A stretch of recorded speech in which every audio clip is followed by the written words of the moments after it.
The soldier had barely regained consciousness when he discovered something terrifying. He was trapped in a sealed chamber with smooth walls on all sides. Yet Jack clearly remembered being on the battlefield before losing consciousness. The gunshot wound at his waist confirmed his memory wasn't playing tricks on him. It suddenly dawned on Jack that he might have been captured by enemy forces. Strangely though, his equipment hadn't been confiscated. He immediately drew his pistol and maintained a defensive stance. After scanning the chamber for an extended period without detecting any anomalies, he cautiously pressed against the wall to listen carefully. The intense pain became unbearable. Jack quickly retrieved his portable first aid kit and hastily dressed and bandaged the wound to stop the bleeding. He then pulled out the mobile radio from his backpack to call for help, when suddenly a strange message appeared on one of the walls. "Abandon all hope." Before Jack could comprehend what was happening, the chamber's temperature began rising steadily. Feeling the heat, he didn't think twice before stripping off his clothes. But even completely undressed, he couldn't escape the scorching sensation. Only when the heat wave struck did he realize something was terribly wrong. But by then, it was too late. The rapidly escalating temperature had transformed the chamber into a steam room. Sweat droplets vaporized instantly upon hitting the floor.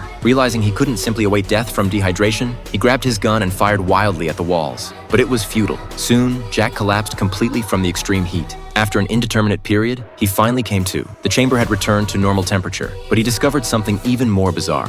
All his belongings were stuck to the ceiling as if magnetically fixed in place. While Jack was still puzzling over this, the phone attached to the wall began ringing. Though he had no idea who was calling, any contact with the outside world meant a chance to escape. The problem now was how to retrieve the phone. Jack quickly removed his shoe, attempting to knock it down, but in the next instant, the shoe he'd thrown joined the phone, stuck to the ceiling. The prolonged lack of response caused the call to disconnect automatically. Just as frustration set in, he suddenly felt cold. Ice began rapidly forming on the walls. Realizing what was happening, he hurriedly dressed again. But even fully clothed, he couldn't withstand the extreme cold. Soon, his face covered in frost, he lay frozen on the ground. Just when Jack felt death by freezing was imminent, the chamber's temperature slowly normalized again. The satellite phone rang once more, but he could only stare at it helplessly, utterly powerless to reach it.